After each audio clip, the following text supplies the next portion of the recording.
Salam dan selamat bertemu bersama saya kembali ya. Kita akan melanjutkan pembelajaran kita tentang bagaimana cara mempelajari kristologi di dalam kitab Wahyu. Baik saudara, sebelum kita meneruskan pembelajaran kita, mari kita berdoa, mohon pimpinan daripada Roh yang Kudus.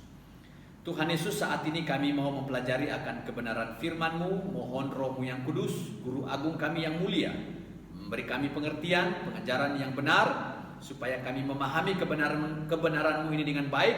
Biarlah semua ini untuk kemuliaan Tuhan.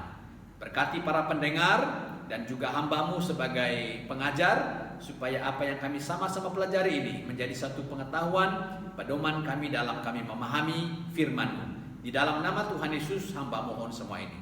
Haleluya. Amin. Baiklah saudara pendengar yang diberkati oleh Tuhan. Pada bahagian yang keempat, kita telah mempelajari tentang apa wahyu dan apa nubuatan yang telah didengar oleh Yohanes di Pulau Patmos pada waktu itu ya. Berdasarkan Wahyu pasal 1 ayat 10 sampai ayatnya yang ke-20.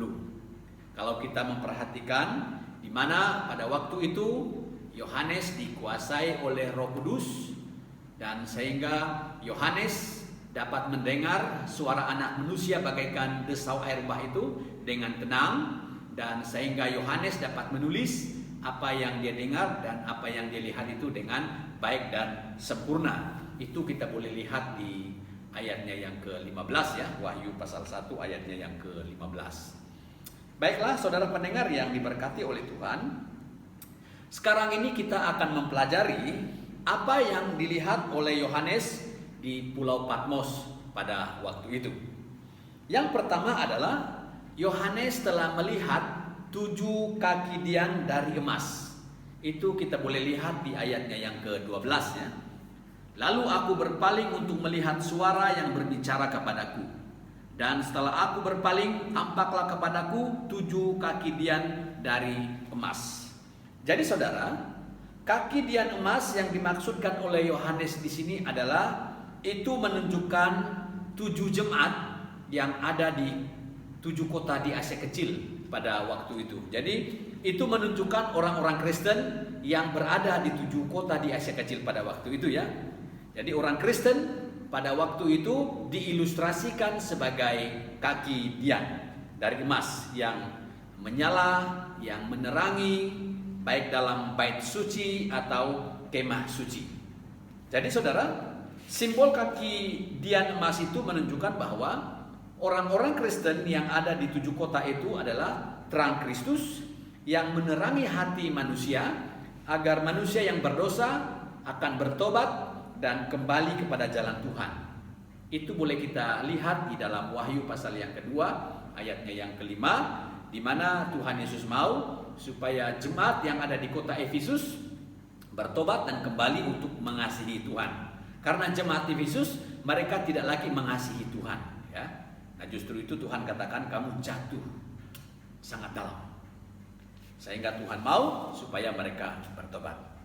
Baik saudara yang diberkati oleh Tuhan, kalau kita memperhatikan dalam perjanjian lama ya, kaki dian di dalam perjanjian lama itu sebagai alat di mana obor atau pelita akan diletakkan di atas kaki dian itu.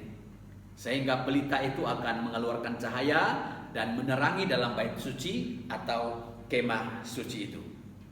Nah justru itulah Tuhan Yesus juga menginginkan atau mengharapkan supaya orang-orang Kristen yang ada di 7 kota di Asia Kecil pada waktu itu berfungsi sebagai alat penerang ya, melalui perbuatan mereka yang baik dan yang memuliakan Kristus di 7 kota di Asia Kecil pada waktu itu. Jadi ini sejalan dengan apa yang dikatakan oleh Tuhan Yesus pada waktu dia berkhotbah di bukit di daerah Galilea pada waktu itu ya. Beberapa tahun sebelum Yohanes menulis kitab Wahyu ini, di mana Tuhan Yesus mengajar murid-muridnya dan orang banyak pada waktu itu supaya mereka menjadi terang dunia. Itu kita boleh rujuk di dalam Matius pasalnya yang ke-5 ayat 14 sampai ayatnya yang ke-16. Baiklah saudara yang diberkati oleh Tuhan, Hal yang kedua yang dilihat oleh Yohanes pada waktu itu di Pulau Patmos adalah Yohanes melihat di tengah kaki dian emas itu ada anak manusia. Jadi anak manusia yang dimaksudkan di sini adalah Yesus Kristus. Saya sudah menjelaskan itu ya. Kita perhatikan di ayatnya yang ke-13. Dan di tengah-tengah kaki dian itu ada seorang serupa anak manusia.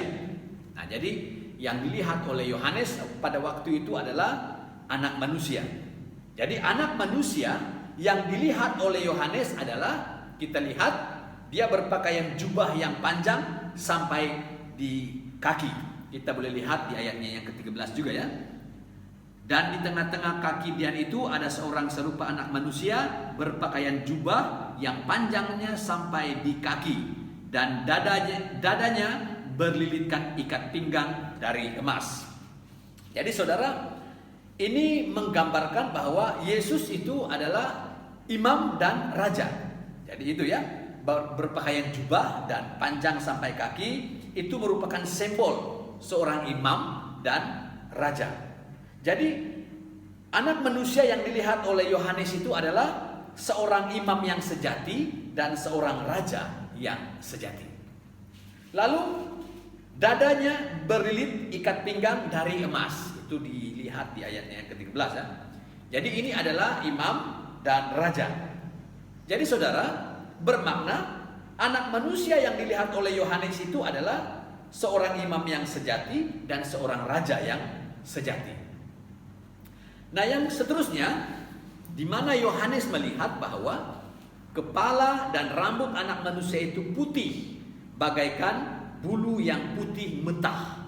Itu kita boleh lihat di ayatnya yang ke-14. Kepala dan rambutnya putih bagaikan bulu yang putih metah. Begitu ya. Putih metah artinya seperti salju. Begitu. Jadi ini adalah substansi dari Yesus Kristus dalam tubuh kemuliaan setelah kebangkitan dan kenaikannya ke surga. Jadi saudara, yang dilihat oleh Yohanes dalam penglihatannya itu adalah Yesus Kristus yang setelah di surga. Itu ya.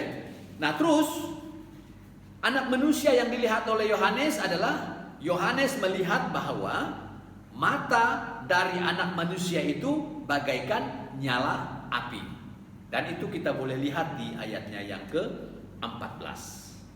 Lalu seterusnya, Yohanes juga melihat bahwa kaki anak manusia itu mengkilap bagaikan tembaga membara di dalam perapian. Kita boleh lihat di dalam ayatnya yang ke-15.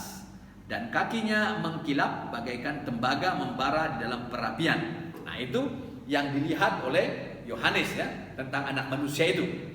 Lalu terus Yohanes melihat bahwa tangan kanan anak manusia ia memegang 7 bintang. Nah, coba kita perhatikan di ayatnya yang ke-16 ya. Dan di tangan kanannya ia memegang 7 bintang, dan dari mulutnya keluar sebilah pedang tajam bermata 2, dan wajahnya bersinar-sinar bagaikan matahari yang terik. Nah, Yohanes di sini melihat di tangan kanan anak manusia itu dia memegang 7 bintang. Jadi ke-7 bintang yang dipegang oleh anak manusia ini adalah malaikat ke-7 jemaat itu. Kita boleh lihat di ayatnya yang ke-20 ya. Dan rahasia ke-7 bintang yang telah kau lihat pada tangan kananku dan ke-7 kaki dian emas itu, ke-7 bintang itu ialah malaikat ke-7 jemaat, dan ke-7 kaki dian itu ialah ke-7 jemaat. Nah, sangat jelas ya. Ke-7 bintang yang dipegang oleh anak manusia itu adalah malaikat ke-7 jemaat yang ada di 7 kota di Asia Kecil pada waktu itu. Jadi saudara, ini bermakna bahwa setiap orang Kristen yang ada di 7 kota di Asia Kecil itu diberikan Tuhan malaikat untuk menjaga mereka. Dengan kata lain, satu kota, satu malaikat yang menjaga. Atau boleh juga ya, setiap orang Kristen diberikan oleh Tuhan satu malaikat. Ya. Jadi saudara, apa peranan malaikat pada orang-orang Kristen di 7 kota di Asia Kecil pada masa itu? peranan malaikat itu ya. Jadi menurut hemat saya, peranan atau fungsi malaikat yang diutus oleh Allah adalah untuk menjaga orang-orang percaya, dan juga diutus oleh Yesus Kristus untuk menghukum, bukan hanya menjaga tetapi menghukum. Kita boleh lihat itu di dalam Wahyu pasal yang ke-8 sampai pasal yang ke-9 ya. Di situ malaikat melakukan penghukuman. Dan di pasalnya yang ke-15 ayat 5 sampai ayatnya yang ke-8. Baik, seterusnya Yohanes melihat bahwa dari mulut anak manusia itu keluar sebilah pedang tajam bermata dua. Nah, itu kita boleh lihat di ayat 16 ya. Jadi saudara, sebilah pedang tajamnya bermata dua itu adalah simbol penghukuman dan perang. Itu ya, penghukuman dan perang. Karena dalam penglihatan di dalam pasal-pasal selanjutnya itu, Yohanes melihat penghukuman dan perang yang dilakukan oleh anak manusia dan juga iblis ya. Contohnya, anak manusia menghukum iblis selama-lamanya. Kita boleh lihat di dalam Wahyu pasalnya yang ke-19 ayat 19 sampai ayatnya yang ke-21, dan Wahyu pasal yang ke-20 ayatnya yang ke-10. Lalu yang dilihat oleh Yohanes adalah Yohanes melihat bahwa wajah anak manusia itu bersinar-sinar bagaikan matahari yang terik. Nah, itu terdapat di dalam ayat 16. Jadi saudara, itulah yang telah dilihat oleh Yohanes di Pulau Patmos tentang anak manusia itu. Itu ya.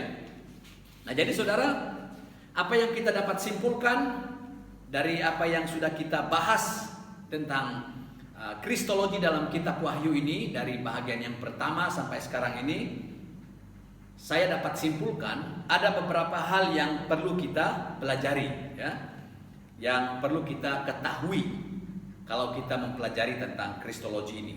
Yang pertama adalah kita harus selalu mengingat bahwa penerima pertama dari kitab ini adalah orang-orang Kristen yang ada di Asia Kecil. Sehingga apabila kita menafsir kitab ini saudara, kita harus menafsirkannya berdasarkan konteks yang dihadapi oleh orang-orang Kristen yang ada di Asia Kecil pada masa lalu. Nah, ini merupakan catatan yang sangat penting ya kalau kita menafsir ini. Lalu yang kedua, kesimpulan yang kedua adalah perikop ini memberikan peneguhan kepada kita bahwa Yesus Kristus yang kita sembah adalah benar-benar Tuhan dan Raja yang kekal. Nah, kalau kita melihat di pasal yang pertama, Wahyu pasal yang pertama, ayatnya yang pertama dengan ayat sampai ayat yang ke-8, kita boleh melihat ada 10 penyingkapan tentang Yesus Kristus di situ ya, sudah kita bahas di bahagiannya sesudah itu. Lalu kita punya kesimpulan dalam mempelajari kristologi dalam kitab Wahyu ini adalah penyingkapan dalam kitab ini dalam bentuk tunggal. Ini bermakna yang disingkapkan di dalam kitab Wahyu ini adalah Yesus Kristus, dan juga status serta kedudukan orang-orang percaya kepada Yesus dari zaman 7 jemaat di Asia Kecil sampai kita saat ini. Nah, itu ya. Lalu pesan bagi gereja saat ini adalah supaya jangan kita melakukan kesalahan yang sama yang telah dilakukan oleh orang-orang Kristen yang ada di Asia Kecil pada masa lalu. Kalau kita melihat dalam sejarah saudara, orang-orang Kristen yang dibicarakan di dalam kitab Wahyu ini tidak pernah terdengar lagi, karena provinsi Asia Kecil sekarang ini bukan lagi daerah orang Kristen ya, sudah dikuasai oleh orang yang non-Kristen.